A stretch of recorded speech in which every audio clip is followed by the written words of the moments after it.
Alright, so we're going to do some preliminary stuff that I'm going to use for other videos. So the preliminary stuff is the linear algebra you're going to need for these coming up videos about exterior derivatives. Ooh, isn't that a cool name? Yeah, it makes my dick hard. So, I'm going to need my notes. And by notes, I mean linear algebra by Hoffman-Kuhns. And I need to recall what again I need. And we're going to talk about, tensors. Wow, oh my god, it's a tensor. And it's probably not going to be talked about as much as you anticipate. This subject, like many other subjects, has been misconstrued and just inflated to the point it's just ridiculous. It's absolutely ridiculous how stupid the explanations are and how overhyped this is. It's like a simple definition. It's, okay, you've heard the definitions before, and all those definitions are crap. They come from physicists, and this is why physics is a stupid subject. Well, no, itself can actually be interesting. Have you ever tried Quantum Theory for Mathematicians by Brian C. Hall? That's a good book. Griffiths is a pile of dog crap, okay? That is a terrible book, okay? Because most physicists suck at math, okay? They suck at math and they suck at explaining what a tensor is. Here, I'm going to give you the definition right now.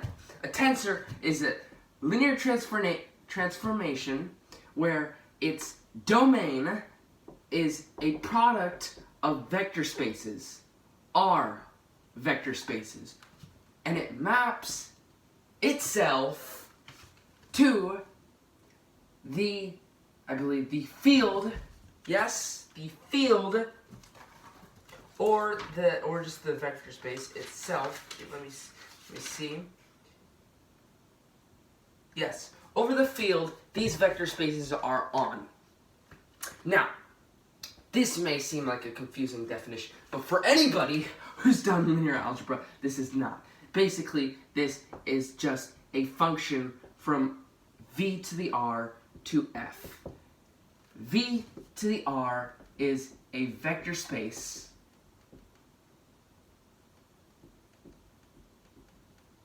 over this field of numbers. Basically, field is a bunch of numbers. It's just a bunch of numbers with addition and multiplication. R is a field. Complex numbers are a field.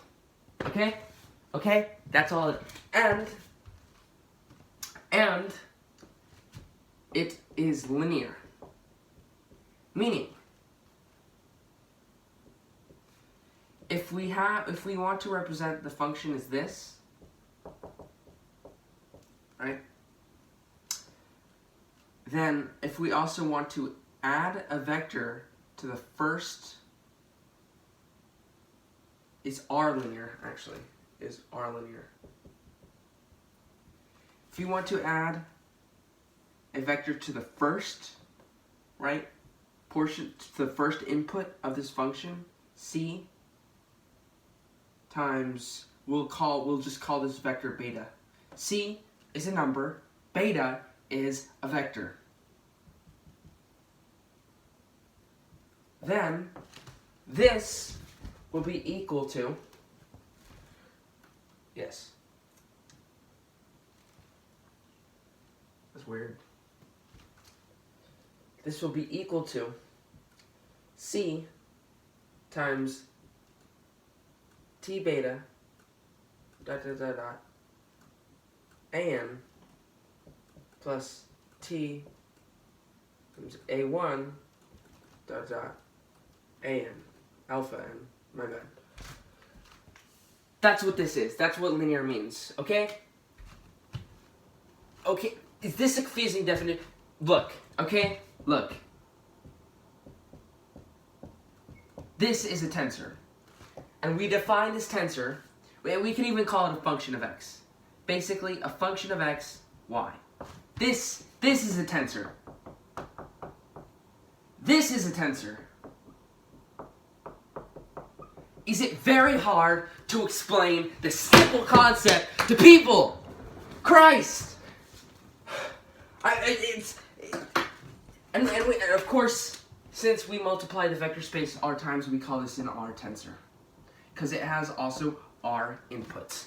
These are the inputs of the function, v, and there are R inputs. Okay? Okay, that's all it is. That's all it is. And I don't know why in God's name people have to make it so complicated for anybody to understand this. It's very simple if you would just look at a math textbook. For Christ's sake. Oh.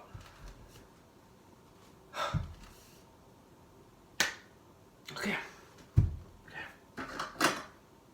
So this is an R tensor, okay?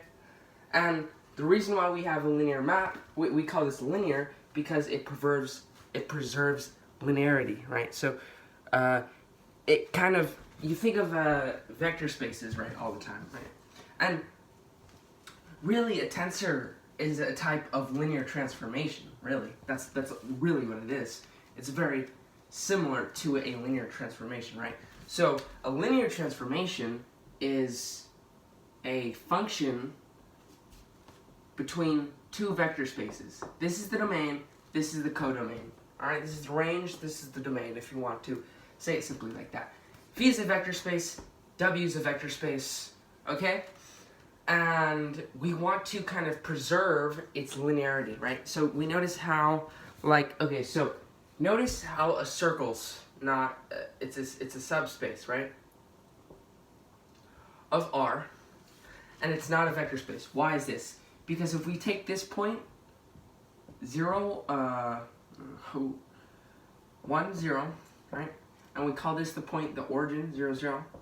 And we take this point off of it, 0, 1. And we add these 2 points, we get 1, 1, right? And this is not in the circle, right? And it's pretty obvious. The way we define vector spaces is by how linear they are, how straight. You know, this is linear, this is linear, this is linear. But a curve is not linear. It's bending a linear thing. So that's the problem. So you can have a function between two vector spaces and stuff, but that doesn't mean it's gonna stay linear, right? Let's take again this function. Let's take this function, right? Let's take a function between R and R2, right? Notice how they're both vectors, or R2 to R, right? And we call it f of x, y, which is equal to z, right? Notice how we can have some functions that are not linear, right? Like sine of y plus cosine of x is equal to f of x, y. And boom, now it's not linear anymore. The vector space is now no longer linear, or yeah, both ways and stuff. And so that's what we're trying to preserve here, right? So that's what a linear transformation does, right? So we can then interpret, right? Right? So we have this function, right? So we have t of a, right? And the input alpha must always be in the vector space, right? Because that's how we define functions. So now we have t of alpha, t of c times alpha, right? Where c is a scalar in that vector space, or you notice how we say v is a vector space over f?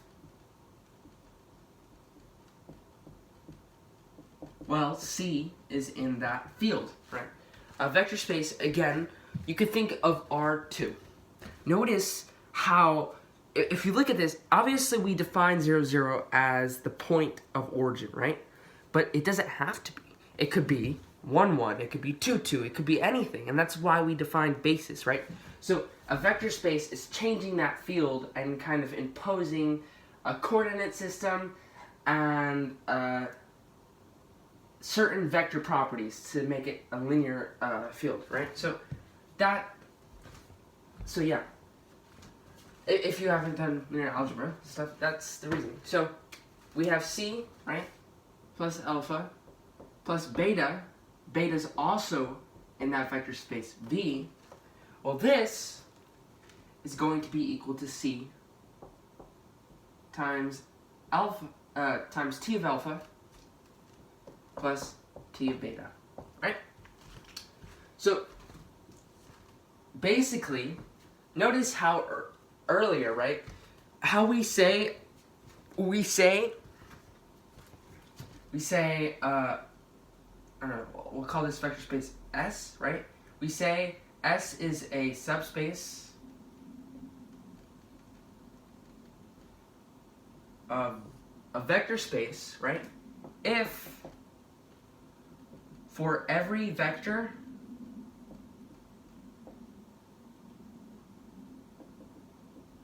alpha in S and beta in S, right? Then alpha times some C over the field it's over plus beta is also going to be in that S, right?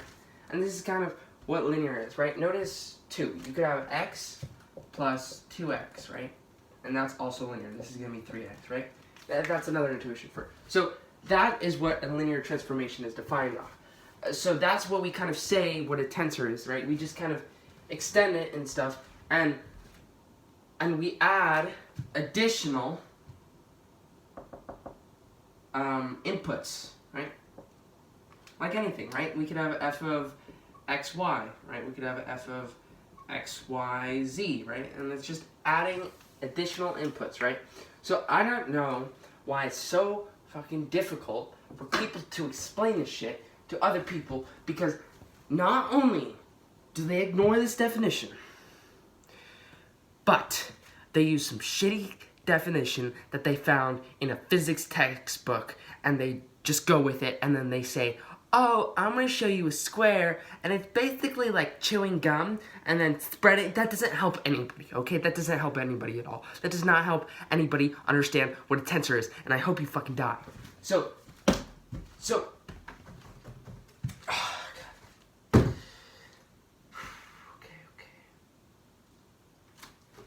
So, that's what a tensor is, right? It's a tensor is basically like a linear transformation, right?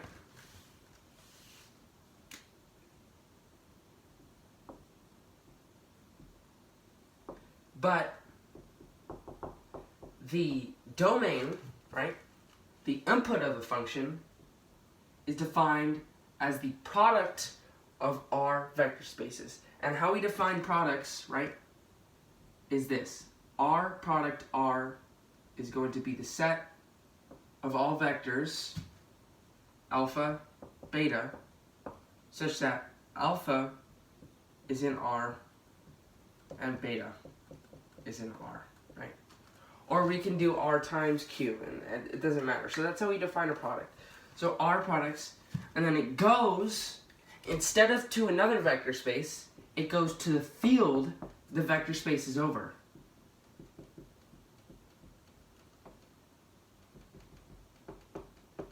Right? So we can now represent this function as this, right? Alpha 1, all the way to alpha R, right? So this is kind of what the function is going to look like, right? And we can kind of stay with these indices, right? We just kind of like pretend they don't exist, right? And at the same time, we can multiply a scalar by the first indice, any indice we would want, really, and then add another vector to it. And this is also going to be a lot like a linear function.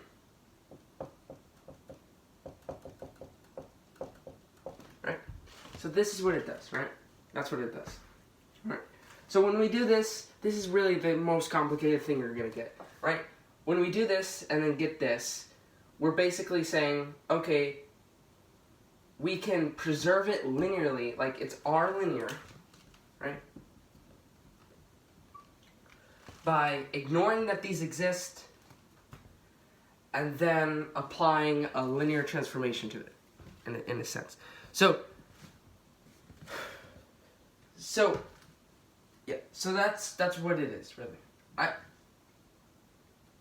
It astonishes me how ridiculous this definition is, okay? I love you, Spivak. Love you. This is the photo I have of him. He's sniffing his leg. You search it up. On Wikipedia, it literally says that he's sniffing his leg. I don't know what he's gonna find out of it. I don't think anybody knows what he was looking for when he bent down and decided to smell his shoe. So, yeah, that's what a tensor is, okay? And I kind of spent a long time on this, and next we're gonna go into really what matters, which is a determinant function. Okay? This is 16 minutes long, so bye-bye.